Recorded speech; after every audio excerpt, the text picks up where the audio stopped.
நாளை தைப்பூசம் நடைபெறுவதை முன்னிட்டு உலக புகழ்பெற்ற திருச்செந்தூர் சுப்பிரமணிய சுவாமி கோவிலுக்கு பல்லாயிரக்கணக்கான பக்தர்கள் அலகு குத்தியும் காவடி சுமந்தும் பாத யாத்திரையாக வந்த வண்ணம் உள்ளனர். இதுகுறித்த கூடுதல் விவரங்களை நமது செய்தியாளர் ஐகோட் வழங்க கேட்கலாம். வணக்கம் ஐகோட். தைப்பூசத்தை முன்னிட்டு திருச்செந்தூர் கோயிலில் என்னென்ன சிறப்பு வழிபாடுகள் இன்றும் நாளையும் நடைபெறவிருக்கிறது? நாளை பக்தர்களினுடைய கூட்டம் எண்ணிலடங்காத வகையில் இருக்கும் சூழலில் பக்தர்களினுடைய வசதிக்காக என்னென்ன பாதுகாப்பு அம்சங்கள், பிற வசதிகள் செய்யப்பட்டிருக்கிறது? விரிவான விவரம். நிச்சயமாக கனகதாரா, தமிழ் கடவுள் முருகப்பெருமானின் அறுபடை வீடுகளில் இரண்டாம் படை வீடான திருச்செந்தூர் அருள்மிகு சுப்பிரமணிய சுவாமி திருக்கோவிலில் நாளை தைப்பூசத்தையொட்டி திருவிழா கோலம் பூண்டு திருச்செந்தூர் காட்சியளிக்கிறது. குறிப்பாக முருகப்பெருமானின் வீடுகளில் நாளைக்கு தைப்பூசம் கோலாகலமாக கொண்டாடப்படுகிறது. அந்த வகையில் திருச்செந்தூர் சுப்பிரமணிய சுவாமி திருக்கோவிலில் தைப்பூசம் கோலாகலமாக நாளை கொண்டாடப்படுகிறது. இதனையொட்டி இன்று பல்வேறு பகுதிகளிலிருந்தும் பக்தர்கள் பாத யாத்திரையாக வந்த வண்ணம் இருக்கிறார்கள். குறிப்பாக தூத்துக்குடி, திருநெல்வேலி, தென்காசி, விருதுநகர், ராஜபாளையம் மற்றும் கன்னியாகுமரி உள்ளிட்ட பல்வேறு பகுதிகளிலிருந்தும் ஏராளமான பக்தர்கள் பாத யாத்திரையாக குவிந்த வண்ணம் இருக்கிறார்கள். அந்த காட்சிகள் நாம் பார்க்க முடிகிறது. ஏராளமான பக்தர்கள் பாத யாத்திரையாக வருவதை நம்மால் பார்க்க முடிகிறது. வரக்கூடிய பக்தர்கள் காவடி சுமந்தும் அலகு குத்தியும் வேண்டுதல் நிறைவேற்றி வருகிறார்கள். வரக்கூடிய பாத யாத்திரை பக்தர்களும் ஆடல் பாடலுடனும் முருகனுக்கு அரோகரா, வெற்றிவேல் முருகனுக்கு அரோகரா, பக்தி பாடல்களுக்கு நடனம் ஆடியபடியும் உற்சாகமாக விரதத்தை கழிப்பதற்காக ஆடலுடனும் கோயிலுக்கு குவியதை நம்மால் பார்க்க முடிகிறது.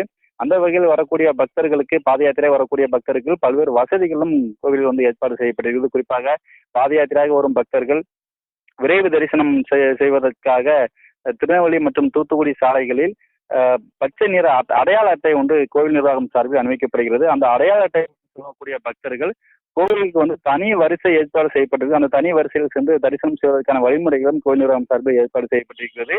அதே போன்று பல்வேறு பகுதிகளில் வரக்கூடிய பக்தர்களுக்கு பல்வேறு அடிப்படை வசதிகளும் கோவில் நிர்வாகம் மற்றும் மாவட்ட நிர்வாகம் சார்பில் ஏற்பாடு செய்யப்பட்டிருக்கிறது.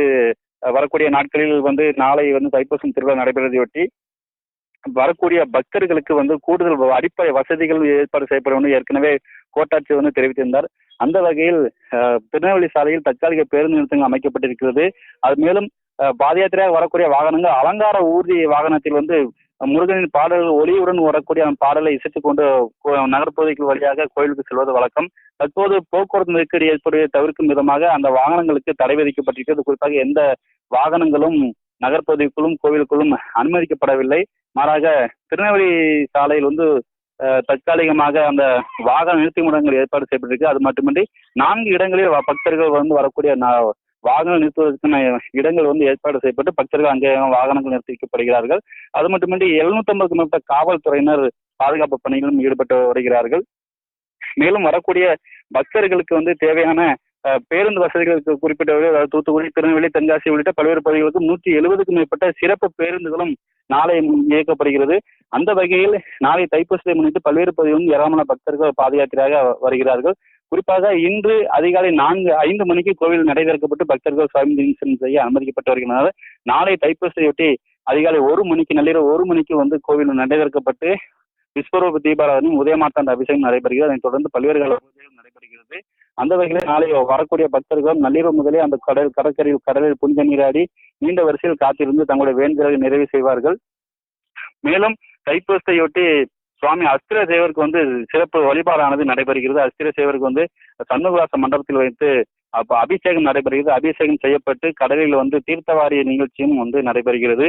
இதனைத் தொடர்ந்து பல்வேறு கால பூஜைகள் நடைபெறுகிறது. அதாவது வழக்கத்தை விட நாளை ஞாயிற்றுக்கிழமை தைப்பூசம் வரக்கூடும் என்பதால் வழக்கத்தை விடவும் கூடுதலாக பக்தர்கள் வரக்கூடும் என எதிர்பார்க்கப்படுகிறது. குறிப்பாக லட்சக்கணக்கான பக்தர்கள் வரக்கூடும் என எதிர்பார்க்கப்படுகிறது. இதற்கான முன்னேற்பாடுகளும் பாதுகாப்பு ஏற்பாடுகளும் கோவில் நிர்வாகம் சார்பில் செய்யப்பட்டு வருகிறது. கனகதாரா, விவரங்களை வழங்கியமைக்கு நன்றி ஐகோட்.